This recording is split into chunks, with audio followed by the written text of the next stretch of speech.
2025 അവസാനത്തോടുകൂടി ടെസ്ലയുടെ പൈഫോൺ launch ചെയ്യുമെന്നാണ് ഏറ്റവും പുതിയ റിപ്പോർട്ടുകൾ പുറത്തുവരുന്നത്. സ്മാർട്ട് ഫോൺ രംഗത്തെ കുത്തക കമ്പനികളായ ഐഫോണിനും സാംസങ്ങിനും വലിയ വെല്ലുവിളി ഉയർത്തിക്കൊണ്ടാണ് ടെസ്ലയുടെ പൈഫോൺ രംഗത്തെത്തുന്നത്. ഇതുവരെ ആരും തന്നെ നൽകാത്ത നിരവധി ഫീച്ചേഴ്സുകളാണ് പൈഫോണിലുള്ളത്. ഇതിൽ ഏറ്റവും മികച്ചത് ഇതിന്റെ ചാർജിങ് തന്നെയാണ്. സോളാർ ചാർജിംഗ് ആണ് ടെസ്ല ഫോണിന്റെ ഹൈലൈറ്റ് ആയി പറയപ്പെടുന്നത്.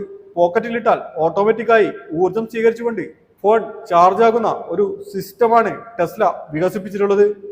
അതിനാൽ തന്നെ ടെസ്ല ഫോൺ ഉപഭോക്താക്കൾക്ക് ചാർജിങ്ങിനെ കുറിച്ച് ചിന്തിക്കേണ്ട കാര്യമില്ല. ലോകത്തൊരു കമ്പനിയും ഇന്നേ വരെ നൽകാത്ത ഏറ്റവും മികച്ചൊരു ഫീച്ചറായാണ് ഇതിനെ വിശേഷിപ്പിക്കുന്നത്. മറ്റൊന്ന്, ടെസ്ല പൈഫോണിന് ഇന്റർനെറ്റിന്റെ ആവശ്യകതയേ ഇല്ല.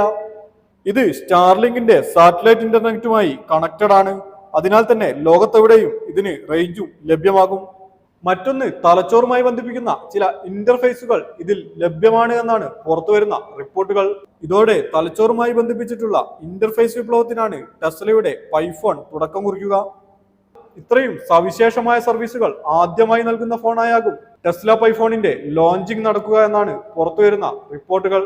ഇലോൺ മസ്കിന്റെ സ്മാർട്ട് ഫോണുകളിലേക്കുള്ള കടന്നുവരവ് ആശങ്കയോടെയാണ് ആപ്പിളും സാംസങ്ങും അടക്കമുള്ള കുത്തക കമ്പനികളെല്ലാം നോക്കിക്കാണുന്നത്. മറ്റൊരു കാരണം, ടെസ്ലയുടെ തന്നെ ഏറ്റവും മികച്ച ഓപ്പറേറ്റിംഗ് സിസ്റ്റവുമായിരിക്കും ഈ ഒരു ഫോണിന്റെ ലോഞ്ചിങ് ഉണ്ടാവുക.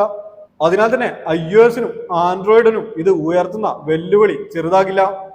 ശക്തമായ ഹാർഡ്വെയറും ഉയർന്ന നിലവാരമുള്ള പ്രൊസസ്സറുമായിരിക്കും ഈ ഒരു പൈഫോണിനുണ്ടാവുക. ടെസ്ലയുടെ തന്നെ ന്യൂറോലിങ്ക് കമ്പനി വികസിപ്പിച്ച ന്യൂറോ കണക്റ്റഡ് ചിപ്പ് ആകും ഇതിന്റെ ഹൈലൈറ്റ്. ഇതുവഴിയാകും തലച്ചോറുമായി ബന്ധിപ്പിച്ചുള്ള ഇന്റർഫേസ് വിപ്ലവത്തിന് ടെസ്ല പൈഫോൺ തുടക്കം കുറിക്കുക. ഇതോടുകൂടി നമുക്ക് ഊഹിക്കാവുന്നതേ ഉള്ളൂ ലോക മാർക്കറ്റിലെ സ്മാർട്ട് ഫോൺ വിപണി എങ്ങനെയാണ് ടെസ്ല കൈയടക്കുക എന്നുള്ളത്.